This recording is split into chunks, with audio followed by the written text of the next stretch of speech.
வணக்கம் உறவுகள் நண்பர் தமிழ் சொந்தங்கள்லாம் எப்படி இருக்கிறீங்க? நல்லா இருக்குன்னு நான் நினைக்கிறேன். நானும் அதே போல் தேவனுடைய சுத்த கிருபையால் நல்லா இருக்க தேவன் கிருபை செய்திருக்கிறார்.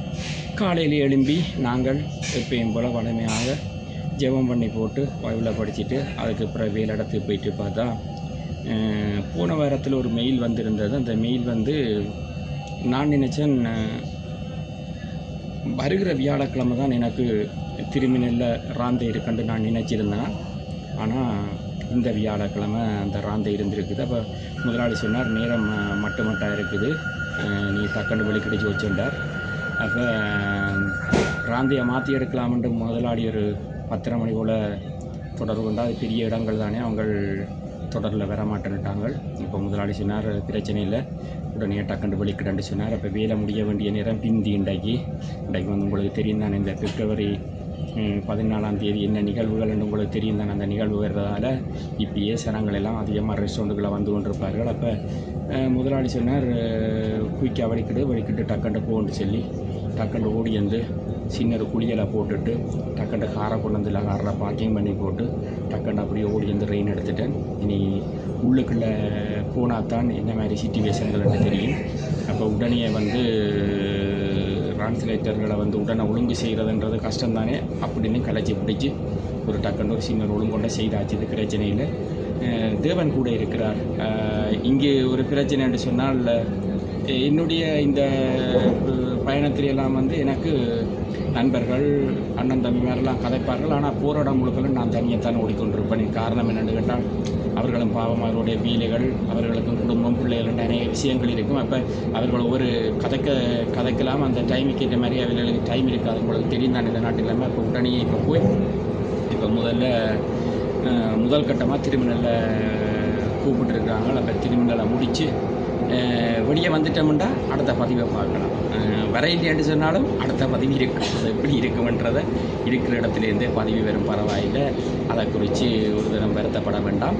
ஏன் வருத்தப்பட வேண்டாம்னு சொன்னால், என்னோட கதைக்கிற அன்பான உறவுகள் எல்லாம் கேட்பீர்கள். எப்படின்னா என்ன மாதிரி சிச்சுவேஷன் சூழ்நிலைகள் என்று சொல்லி என்ன செய்வது. நம்முடைய இனத்தில் பிறந்தவர்கள் எல்லாரும் நல்ல மனிதர்கள் தானே. அப்போ நல்ல மனிதர்கள் நல்லதை செய்திருக்கிறார்கள், அதுக்காக நாங்கள் என்ன செய்ய முடியும்? கவலைப்படக்கூடாது. பிரச்சனை செய்தவர்களை காலாட்டி கொண்டு டிவி பார்த்து கொண்டு சந்தோஷமாக இருக்க தப்பு செய்யாத நாங்கள் எதுக்கு பயப்படணும்?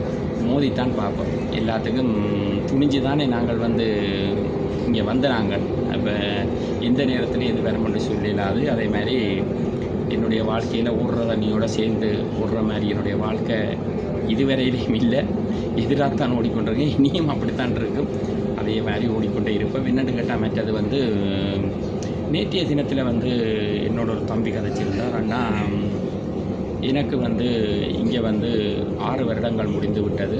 ஆனால் எனக்கு கொமிஷனும் இல்லை, ரியப்படும் இல்லை, எதுக்குமே நான் திரும்பியும் போட இல்லை. என்ன செய்யலாம்னு சொல்லி கேட்டிருந்தார். என்னுடைய நண்பன் தான் அவரை அறிமுகப்படுத்தியிருந்தார்.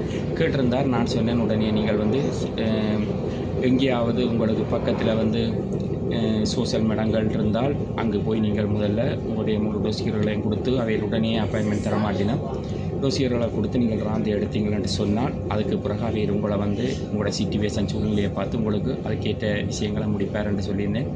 அப்பொழுது சொன்னால், எனக்கு மெடிக்கலுக்கு மெடிக்கல் கூட இல்லைன்னு சொல்லி தான் நான் சொன்னேன். இப்போ இருக்கிற சிச்சுவேஷனில் எதுக்குமே நாங்கள் இலகுவாக இங்கே பெற்றுக்கொள்ள முடியாது ஃப்ரான்ஸ் நாட்டை பொறுத்தவரையில். காரணம் என்னென்னு கேட்டால், இப்போ உங்களுக்கு தெரிந்த நாட்டில் இந்த நாட்டுக்குள்ள இருக்கிற பிரச்சனைகள், இனி 2027 அரசியல் ரீதியான முன்னெடுப்புகள் இருக்கிறதால எல்லாமே பிந்தி கொண்டு தான் இருக்கும். அப்போ உடனே எல்லாம் கிடைக்காது. ஆனால் தாமதமாகும்.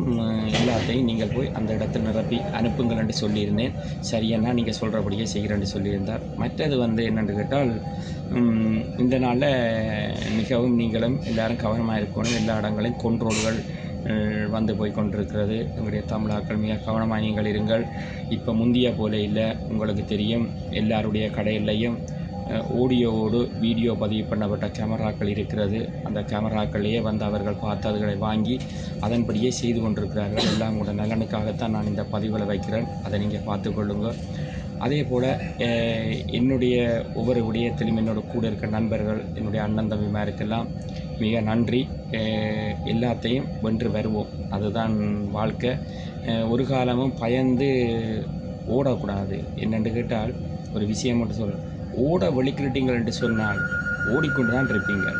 ஓடாமல் நீங்கள் நின்று எல்லாத்தையும் பேஸ் பண்ணிவங்களாக இருந்தால் அவங்களும் யோசிப்பாங்க, கூப்பிட்றவங்களும் யோசிப்பாங்க. இவ்வளவு நெருக்கடி கொடுத்து நேரடியாக வந்து போய் கொண்டிருக்கிறோம்ன்றது அவங்களுக்கு ஒரு யோசனை வரும். அவங்க எப்படி யோசிப்பாங்களா, பெரிய பெரிய விடயங்களை கூப்பிட்டு கதைக்க கூட வந்து போய் கொண்டிருக்கிறாங்கன்னு சொல்லியிருக்கலாம். அவங்க கொஞ்சம் யோசிப்பாங்க. அதனால் கொஞ்சம் தாமதமாகும், எல்லாம் பின்னுக்கு முன்னுக்கு வரும். முதல்ல என்ன சொல்கிறது, லைசன்ஸை பற்றி முதல்ல பேசி கொண்டிருக்கிறாங்க. அதை குறித்து பார்ப்போம் என்ன மாதிரி என்று சொல்லி பார்ப்போம். அது என்ன முடிவு வரும் என்று தெரியல. என்னுடைய ஒவ்வொரு விடயங்களும் சுவாரஸ்யமாக இதில் வந்து கொண்டிருக்கும் மன்னிமலத்தில் யூடியூப்பில். காரணம் என்னென்று கேட்டால் என்னுடைய நண்பர்களுக்கு தான் சொன்னே, யூடியூப்பை திறவங்கடா நீங்கள் திறந்து கொஞ்ச நாளாலேயே வாடுறா இப்படி என்று சொல்லுங்கள். அதுக்காக யூடியூப்பை மூடுவேன்னு நினைக்கிறீங்களா? வாழ்க்கையில் கிடையாது. இன்னும் ஒரு நாட்டை பிளான் பண்ணியிருக்கிறேன். அந்த நாட்டுக்குள்ளே போகிறதுக்குரிய நாள் வரும். அங்கே இருந்து யூடியூப் ஓடிக்கொண்டு தான் இருக்கும். பிரச்சனை முடித்து இன்னும் ஒரு நாட்டை பிளான் பண்ணியிருக்கிறேன். அந்த நாட்டுக்குள்ளே போகிறத குறித்து பக்காவாக பிளான் பண்ணியிருக்கிறேன். போய் இறங்கினா பிறகு, இந்த பிரச்சனை முடித்து இறங்கினா பிறகு, அதுக்கு பிறகு வன்னியம்பாளையத்தினுடைய யூடியூப் வேறு லெவலில் இருக்கும். அது வரைக்கும் நம்மளோட ஃப்ரான்ஸ் நாட்டில் இருந்து கொண்டு நமக்கு தேவையான அண்ணன் தம்பியினுடைய முழு காரியங்களையும் செய்து முழு அலுவலை முடித்து அவையெல்லாம் பலப்படுத்தி விட்டுட்டு அதுக்கு பிறகு தான் என்னை பற்றி என்ன செய்யலாம்னு யோசிக்கலாம்னு முடிவெடுத்திருக்கிறேன். தேவன் என்னோட கூட இருக்கிறார். உங்களுக்கு ஒவ்வொரு பதிவும் நல்லா இருக்கும் என்று நான் நம்புகிறேன். அதே நேரத்தில் என்னோட கோவப்படாது. என்னென்னு கேட்டால், நீங்கள் கோவப்பட்டால் தேவன் கொஞ்சம் யோசிப்பார். அதனால் கோவப்படாமல் பிரச்சனைனா கூப்பிட்டு 2 அடிங்க, அடித்து போட்டு வழக்குகள் போடாதீங்க. சந்தோஷமாக திரும்ப கதைக்கலாம். உங்களிடம் இந்த விடைபெற்றுக் கொள்கிறேன். உங்கள் அன்பு என்ற நன்றி, வணக்கம் நண்பர். உங்களோட அனைவருக்கும்